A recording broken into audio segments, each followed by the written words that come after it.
ಸ್ನೇಹಿತರೆ, ನಮಸ್ಕಾರ. ನಟ ದರ್ಶನ್ ಮತ್ತು ಪವಿತ್ರ ಗೌಡ ಮಾಡಿದಂಥ ಒಂದೇ ಒಂದು ಮಾಡಬಾರದ ಕೃತ್ಯದ ಪರಿಣಾಮ ಒಂದು ಜೀವ ಹೋಗಿದೆ.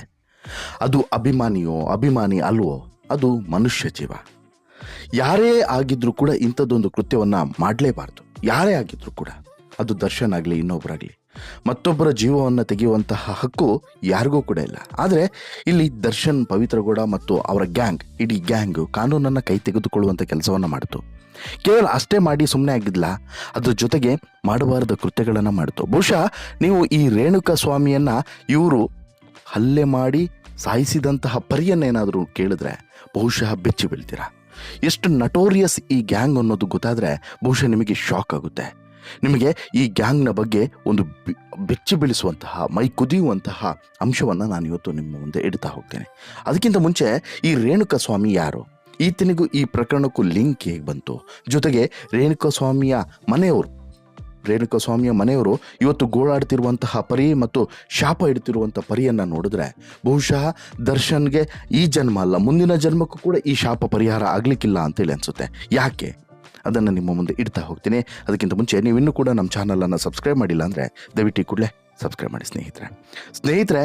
ಇಲ್ಲಿ ಅಸಲಿಗೆ ದರ್ಶನ್ ತಲೆ ಕೆಡಿಸ್ಕೊಳ್ಬೇಕಾಗಿದ್ದು ಯಾರ ಬಗ್ಗೆ ಅಂತ ಹೇಳಿದ್ರೆ, ಆತ ನಂಬಿ ಸಪ್ತಪದಿಯನ್ನು ತುಳಿದು ತಾಳಿ ಕಟ್ಟಿದಂತಹ ಆತನ ಪತ್ನಿ ವಿಜಯಲಕ್ಷ್ಮಿ ಬಗ್ಗೆ ಈ ರೇಣುಕಾ ಸ್ವಾಮಿನೋ ಅಥವಾ ಇನ್ನೊಬ್ಬರು ಯಾರೋ ಮಾತನಾಡಿದರೆ ಈ ದರ್ಶನ್ ತಲೆ ಕೆಡಿಸ್ಕೊಂಡಿದ್ದಿದ್ರೆ ಬಹುಶಃ ಒಂದು ಅರ್ಥ ಇರ್ತಿತ್ತು.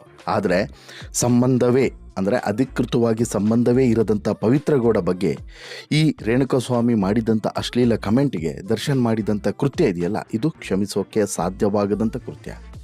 ಇಲ್ಲಿ ಯಾವ ಅಭಿಮಾನಿಯೋ ಅಥವಾ ಯಾವ ಮನುಷ್ಯ ಜೀವಿಯೋ ಅಥವಾ ಯಾರೇ ಆಗಿದ್ರು ಕೂಡ ದರ್ಶನ್ ಎಷ್ಟೇ ಒಳ್ಳೆಯ ವ್ಯಕ್ತಿ ಆಗಿದ್ರೂ ಕೂಡ ಅದನ್ನು ಒಪ್ಪೋಕೆ ಸಾಧ್ಯ ಇದೆಯಾ? ಖಂಡಿತ ಇಲ್ಲ, ಖಂಡಿತ ಒಪ್ಪೋಕೆ ಅಸಾಧ್ಯ. ಅಂಥದ್ದೊಂದು ಕೃತ್ಯವನ್ನು ಈ ದರ್ಶನ್ ಆ್ಯಂಡ್ ಗ್ಯಾಂಗ್ ಮಾಡಿದೆ. ಅಸಲಿಗೆ ಈ ಚಿತ್ರದುರ್ಗದ ರೇಣುಕಾ ಸ್ವಾಮಿ ದರ್ಶನ್ ಅವರ ಅಪ್ಪಟ ಅಭಿಮಾನಿ, ಅದರಲ್ಲಿ ಎರಡನೇ ಮಾತೇ ಇಲ್ಲ. ದರ್ಶನ್ನು ಏನೇ ಮಾಡಿದ್ರು ಕೂಡ ಅದನ್ನು ಫಾಲೋ ಮಾಡುವಂಥದ್ದು ಮತ್ತು ಅದನ್ನು ಸಪೋರ್ಟ್ ಮಾಡುವಂಥದ್ದು ಈತನ ಒಂದು ಇಡೀ ಲೈಫ್ನಲ್ಲಿ ಅಥವಾ ಈತನ ಕೆರಿಯರ್ನಲ್ಲಿ ಈತ ನಂಬಿಕೊಂಡು ಬಂದಿರೋದು ಅಥವಾ ನಡೆಸ್ಕೊಂಡು ಬಂದಿರುವಂಥದ್ದು. ನಟ ದರ್ಶನ್ ಅವರ ಅಭಿಮಾನಿ ಆಗಿರುವಂಥ ಈ ರೇಣುಕಾ ಸ್ವಾಮಿ ಮಾಡಿದಂಥ ಒಂದೇ ಒಂದು ತಪ್ಪು ಏನು ಅಂದರೆ, ಅದು ಇವ್ರ ಪ್ರಕಾರ ಒಂದು ಫೇಕ್ ಅಕೌಂಟ್ ಮಾಡಿಕೊಂಡು ಪವಿತ್ರ ಗೌಡ ಸಂಬಂಧದ ಬಗ್ಗೆ ಆಕ್ಷೇಪವನ್ನು ಎತ್ತಿರುವಂಥದ್ದು. ಅದರಲ್ಲಿ ಏನು ತಪ್ಪಿದೆ? ಪವಿತ್ರ ಗೌಡನಲ್ಲಿ ಏನು ಕಟ್ಕೊಂಡಿದ್ದಾನ? ಇಟ್ಕೊಂಡವಳ ಬಗ್ಗೆ ಇನ್ನೇನು ಮಾತನಾಡೋಕ್ಕಾಗುತ್ತೆ? ಪವಿತ್ರ ಗೌಡಕ್ಕೆ ಕೂಡ ಬೈದಿದ್ದಾನೆ. ನೀನು ನಮ್ಮ ಅಣ್ಣ ಮತ್ತು ಅತ್ತಿಗೆ ವಿಚಾರದಲ್ಲಿ ತಲೆ ಹಾಕಬೇಡ ಅಂತೇಳಿ ಬೈದಿದ್ದಾನೆ. ಅದರಲ್ಲಿ ಏನು ತಪ್ಪಿದೆ? ಏನೂ ತಪ್ಪಿಲ್ಲ. ಆದರೆ ಈ ದರ್ಶನ್ ಮತ್ತು ಅವರ ಈ ಕಪಿಚೇಷ್ಟೆ ಮತ್ತು ಕಾಮದ ಉನ್ಮಾದತೆ ಇದೆಯಲ್ಲ, ಅದು ಏನು ಮಾಡುತ್ತೆ ಅನ್ನೋದಕ್ಕೆ ಇದೇ ಸಾಕ್ಷಿ. ಒಂದು ಹೆಣ್ಣಿನ ಮೋಹಕ್ಕೆ ಬಿದ್ದಾಗ ಏನಾಗುತ್ತೆ ಅನ್ನೋದಕ್ಕೆ ಈ ಪ್ರಕರಣ ಸ್ಪಷ್ಟ ಸಾಕ್ಷಿ. ಒಂದು ಹೆಣ್ಣು ಮನಸ್ಸು ಮಾಡಿದ್ರೆ ಒಬ್ಬನ ಜೀವನವನ್ನು ಬದಲಾಯಿಸಲೂಬಹುದು, ಒಂದು ಹೆಣ್ಣು ಒಂದು ಜೀವನವನ್ನು ಹಾಳು ಕೂಡ ಮಾಡಬಹುದು ಅನ್ನೋದಕ್ಕೆ ಇವತ್ತು ದರ್ಶನ್ನೇ ಸ್ಪಷ್ಟ ಸಾಕ್ಷಿ. ಅದರ ಬಗ್ಗೆ ಮುಂದಿನ ಸ್ಟೋರಿಯಲ್ಲಿ ನಿಮಗೆ ಮಾಹಿತಿ ಕೊಡ್ತೀನಿ. ಪವಿತ್ರ ಬಂದ ಮೇಲೆ ದರ್ಶನ್ ಲೈಫ್ನಲ್ಲಿ ಏನೇನು ಆಯಿತು ಅಂತೇಳಿ. ಅದಕ್ಕಿಂತ ಮುಂಚೆ ರೇಣುಕಾ ಸ್ವಾಮಿ ಬಗ್ಗೆ ಸ್ವಲ್ಪ ಇನ್ಫಾರ್ಮೇಷನ್ಸ್ ನಾನು ನಿಮ್ಮ ಮುಂದೆ ಇಟ್ಟುಬಿಡ್ತೀನಿ. ನಟ ದರ್ಶನ್ ಅವರ ಅಪ್ಪಟ ಅಭಿಮಾನಿಯಾಗಿರುವಂಥ ರೇಣುಕಾ ಸ್ವಾಮಿ ಚಿತ್ರದುರ್ಗದ ಅಪೋಲೋ ಮೆಡಿಕಲ್ ಶಾಪ್ನಲ್ಲಿ ಕೆಲಸವನ್ನು ಮಾಡ್ತಾ ಇದ್ದ 33 ವರ್ಷ. ಒಂದೇ ಒಂದು ವರ್ಷದ ಹಿಂದೆ ಈತನಿಗೆ ಮದುವೆ ಆಗಿತ್ತು. ಪತ್ನಿ ಈಗ 3 ತಿಂಗಳ ಗರ್ಭಿಣಿ. ಮತ್ತೊಂದು ಕಡೆ ತಂದೆ ನಿವೃತ್ತ ಬೆಸ್ಕಾಂನ ಎಂಪ್ಲಾಯಿ, ತಾಯಿ ಮನೆ ಹೌಸ್ ವೈಫು. ಒಂದು ಕಡು ಕುಟುಂಬ, ಏನು ವೆಲ್ ರಿಚ್ ಫ್ಯಾಮಿಲಿ ಏನೂ ಅಲ್ಲ ಅಥವಾ ತುಂಬ ಪುವರ್ ಫ್ಯಾಮಿಲಿನೂ ಅಲ್ಲ, ಒಂದು ಮಿಡ್ಲ್ ಕ್ಲಾಸ್ ಲೆವೆಲಲ್ಲಿರುವಂತಹ ಫ್ಯಾಮಿಲಿ. ಈತ ಅಪೋಲೋ ಮೆಡಿಕಲ್ ಶಾಪ್ನಲ್ಲಿ ಕೆಲಸ ಮಾಡಿಕೊಂಡು ಸಹಜವಾಗಿ ಈತನಿಗೆ ಇದು ಪ್ರೊಫೆಷ್ನಲ್ ಒಂದು ಕಡೆ ಆದರೆ ಪ್ಯಾಷನ್ ಆಗಿ ಸಿನಿಮಾದ ಹುಚ್ಚಿತ್ತು. ಸಿನಿಮಾದ ಹುಚ್ಚಿನಲ್ಲಿ ದರ್ಶನ್ ಅಂತ ಹೇಳಿದ್ರೆ ವಿಪರೀತವಾದಂಥ ಪ್ರೀತಿ. ಇನ್ಫ್ಯಾಕ್ಟ್ ದರ್ಶನ್ ಚಿತ್ರದುರ್ಗಕ್ಕೆ ಹೋದಾಗಲೂ ಕೂಡ ಅಷ್ಟೂ ಜನರ ನಡುವೆನೂ ಕೂಡ ಈತನೂ ಕೂಡ ಒಬ್ಬ ಆಗಿದ್ದ ಆ ಅಭಿಮಾನಿಗಳ ಸಮೂಹದಲ್ಲಿ. ದರ್ಶನ್ ಲಾಸ್ಟ್ ಟೈಮ್ ಹೋಗಿದ್ರಲ್ಲ ಚಿತ್ರದುರ್ಗಕ್ಕೆ ಆವಾಗ. ಆಮೇಲೆ ದರ್ಶನ್ ಅಲ್ಲೆಲ್ಲೋ ಬರ್ತಾರೆ ಅಂತ ಹೇಳಿದ್ರೆ ಓಡೋಡಿ ಹೋಗಿ ನೋಡ್ತಿದ್ದ. ಯಾಕಂತ ಹೇಳಿದ್ರೆ ನಮ್ಮಣ್ಣ ಅನ್ನುವಂಥ ಒಂದು ಗೌರವ. ಈ ಕಾರಣಕ್ಕೋಸ್ಕರ ರೇಣುಕಾ ಸ್ವಾಮಿ ಹೋಗಿ ನೋಡ್ತಾ ಇದ್ದ. ಇಲ್ಲೂ ಕೂಡ ಹಾಗೆ ದರ್ಶನ್ ಬಗ್ಗೆ ಯಾರೇ ಏನೇ ಹೇಳಿದ್ರು ಕೂಡ ಅದನ್ನು ಸಮರ್ಥನೆ ಮಾಡ್ಕೊಳ್ಳುವಂಥದ್ದು, ಜೊತೆಗೆ ದರ್ಶನ್ ಪರವಾಗಿ ನಿಲ್ಲುವಂಥದ್ದು ಸಹಜವಾಗಿ. ದರ್ಶನ್ ಎಲ್ಲ ಅಭಿಮಾನಿಗಳು, ದರ್ಶನ್ ಅಂತಲ್ಲ, ಸುದೀಪ್ ಇರ್ಬೋದು, ಪುನೀತ್ ರಾಜ್ಕುಮಾರ್ ಇದ್ದಾಗ ಪುನೀತ್ ರಾಜ್ಕುಮಾರ್ ಅವು ಇವತ್ತಿಗೂ ಕೂಡ ಪುನೀತ್ ರಾಜ್ಕುಮಾರ್ ವಿಚಾರದಲ್ಲಿ ಇವೆಲ್ಲ ಕಂಪ್ಯಾರಿಸನ್ ಅಲ್ಲ ನಾನು ಹೇಳ್ತಿರೋದು. ದರ್ಶನ್ಗೆ ಇವತ್ತು ಇನ್ನೊಬ್ಬ ಸ್ಟಾರ್ನನ್ನು ಕಂಪೇರ್ ಮಾಡುವಂಥ ಸ್ಥಿತಿಯಲ್ಲಿ ನಾವಿಲ್ಲ. ಯಾಕಂತ ಹೇಳಿದ್ರೆ ದರ್ಶನ್ ಆ ಹೆಸರನ್ನು ಸಂಪಾದನೆ ಮಾಡ್ಕೊಂಡಿದ್ದನ್ನು ಹಂತವಾಗಿ ತನ್ನಿಗೆ ತಾನೇ ಮಣ್ಣನ್ನು ಹಾಕ್ಕೊಳ್ತಿದ್ದಾರೆ. ತನ್ನ ಪಾಪ್ಯುಲಾರಿಟಿಗೆ ತಾನೇ ಮಣ್ಣನ್ನು ಹಾಕ್ಕೊಳ್ತಿದ್ದಾರೆ. ಹೀಗಾಗಿ ಕಂಪ್ಯಾರಿಸನ್ ಅಲ್ಲ, ನಾನು ಹೇಳ್ತಿರೋದು ಜನರಲ್ಲಿ ಸ್ಟಾರ್ಗಳಿಗೆ ಹೇಗಿರುತ್ತೆ ಅಂಥೇಳಿ.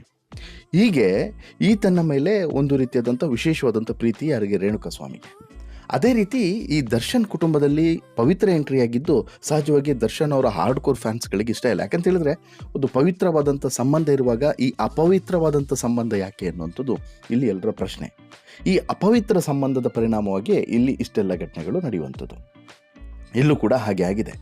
ಒಂದು ಚಿಕ್ಕ ವಿಚಾರ, ಅಶ್ಲೀಲ ಮೆಸೇಜ್ ಮಾಡ್ದ ಅಂಥೇಳಿ. ಏನು ಅಶ್ಲೀಲ ಮೆಸೇಜು ಗೊತ್ತಿಲ್ಲ, ಅಶ್ಲೀಲ ಕಮೆಂಟ್ ಏನೂ ಗೊತ್ತಿಲ್ಲ, ಇಷ್ಟೇ ಮಾಡಿರ್ತಾನೆ. ಬಹುಶಃ ನೀನು ಇಟ್ಕೊಂಡೋಳು ಅನ್ನೋ ರೀತಿಯಲ್ಲಿ ಏನಾದರೂ ಒಂದು ಕಮೆಂಟನ್ನು ಮಾಡಿರ್ಬೋದು, ಅದರಲ್ಲಿ ತಪ್ಪೇನೂ ಇಲ್ಲ. ಬಟ್ ಅದು ಪವಿತ್ರ ಗೌಡಗೆ ಮತ್ತು ದರ್ಶನ್ಗೆ ಬಹುಶಃ ಸಹಿಸ್ಲಿಕ್ಕೆ ಆಗಿರಲಿಲ್ವೇನೋ. ಸತ್ಯವನ್ನು ಅರಗಿಸಿಕೊಳ್ಳೋದು ಸ್ವಲ್ಪ ಕಷ್ಟ. ಇಲ್ಲೂ ಕೂಡ ಹಾಗೆ ಆಗಿದೆ. ಆ ಕಾರಣಕ್ಕೆ ಏನು ಮಾಡ್ತಾರೆ ಇವರು, ಅತ್ಯಂತ ಕ್ರೂರವಾಗಿ ನಡೆದುಕೊಳ್ತಾರೆ. ರೇಣುಕಾಸ್ವಾಮಿಯನ್ನು ಕಿಡ್ನ್ಯಾಪ್ ಮಾಡ್ಕೊಂಡು ಬಂದು. ಯಾಕಂತ ಹೇಳಿದ್ರೆ ಇಲ್ಲಿ ಅಷ್ಟು ಕ್ರೌರ್ಯವನ್ನು ಇವರು ಮೆರೆದಿದ್ರು. ಈತನನ್ನು ಇಲ್ಲಿಗೆ ಕರ್ಕೊಂಬಂದಿದ್ದು ಮಾತ್ರವಲ್ಲದೆ, ಯಾರನ್ನ ರೇಣುಕಾಸ್ವಾಮಿಯನ್ನು ಚಿತ್ರದುರ್ಗದಿಂದ ಇಲ್ಲಿ ಬೆಂಗಳೂರಿಗೆ ಕರ್ಕೊಂಬಂದಿದ್ದು ಮಾತ್ರವಲ್ಲದೆ ಆತನ ಮೇಲೆ ಮನಸೋ ಇಚ್ಛೆ ಹಲ್ಲೆಯನ್ನು ಮಾಡಿದ್ದಾರೆ. ನರಳಿ ಜೀವವನ್ನು ಬಿಟ್ಟಿದ್ದಾನೆ ರೇಣುಕಾಸ್ವಾಮಿ ಅನ್ನೋದು ಈಗ ಗೊತ್ತಾಗ್ತಿದೆ. ಯಾಕಂತ ಹೇಳಿದ್ರೆ ಆತನ ದೇಹದ ಮೇಲೆ 15 ಕಡೆ ಗಾಯಗಳಿದ್ದಾವೆ. ಮೂಗು, ಕಾಲು, ತಲೆ, ಬೆನ್ನು, ದವಡೆ ಸೇರಿ 15 ಕಡೆ ಗಾಯ ಆಗಿದ್ದಾವೆ.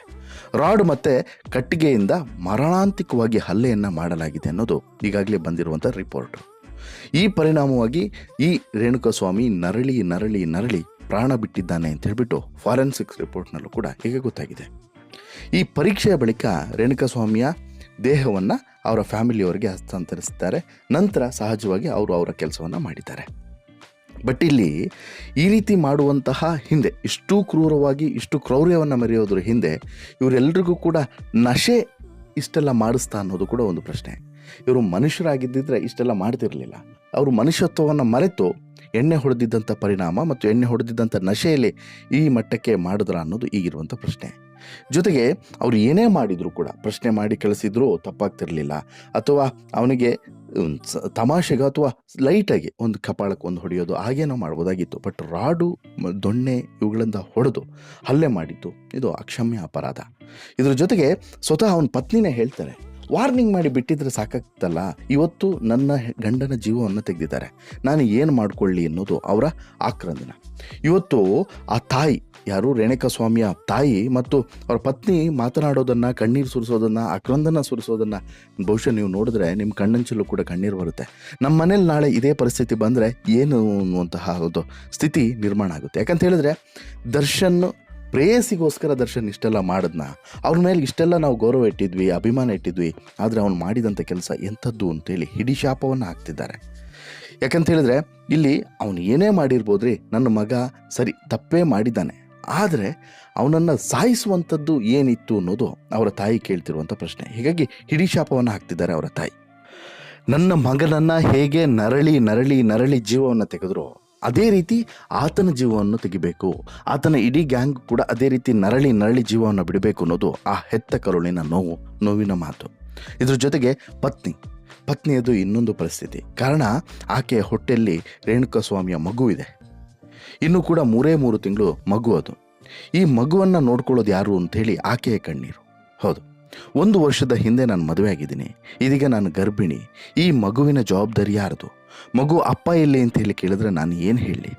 ನನ್ನ ಗಂಡನನ್ನು ಯಾಕೆ ಈ ರೀತಿ ಮಾಡಿದ್ದಾರೆ?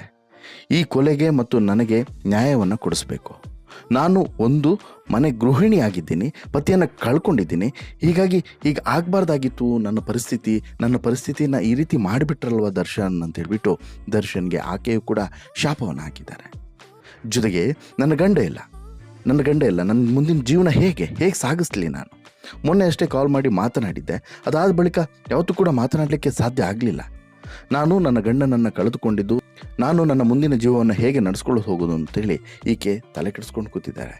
ನನ್ನ ಮಗುವಿಗೆ ಯಾರು ಸಹಾಯ ಮಾಡ್ತಾರೆ? ನಮಗೆ ನ್ಯಾಯವನ್ನು ಕೊಡಿಸಿ ಅಂತೇಳ್ಬಿಟ್ಟು ಪತ್ನಿ ಸಹನ ಕೂಡ ಕಣ್ಣೀರು ಹಾಕ್ತಾ ಇದ್ರು. ಇದನ್ನೆಲ್ಲ ನೋಡಿದಾಗ ಬಹುಶಃ ದರ್ಶನ್ ಮತ್ತು ಇಡೀ ಗ್ಯಾಂಗು ಎಷ್ಟು ದಿನ ನೆಮ್ಮದಿಯಾಗಿ ಮಲಗಬಹುದು ನೀವೇ ಆಲೋಚನೆ ಮಾಡಿ. ಇಂಥದ್ದೊಂದು ಕೃತ್ಯವನ್ನು ಮಾಡಿ ಎಷ್ಟು ದಿನ ಮಲಗಬಹುದು ಅನ್ನೋದನ್ನು ಯೋಚನೆ ಮಾಡಿ. ಹೀಗಾಗಿ ದರ್ಶನ್ಗೆ ಮತ್ತು ದರ್ಶನ್ ಅವರ ಇಡೀ ಗ್ಯಾಂಗಿಗೆ ಕಠಿಣಾತಿ ಕಠಿಣ ಶಿಕ್ಷೆ ಆಗಬೇಕು ಅನ್ನೋದು ಜನಾಗ್ರಹ.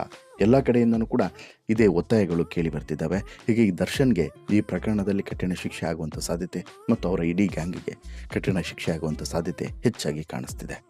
ನಿಮಗೇನು ಅನಿಸುತ್ತೆ ಸ್ನೇಹಿತರೆ?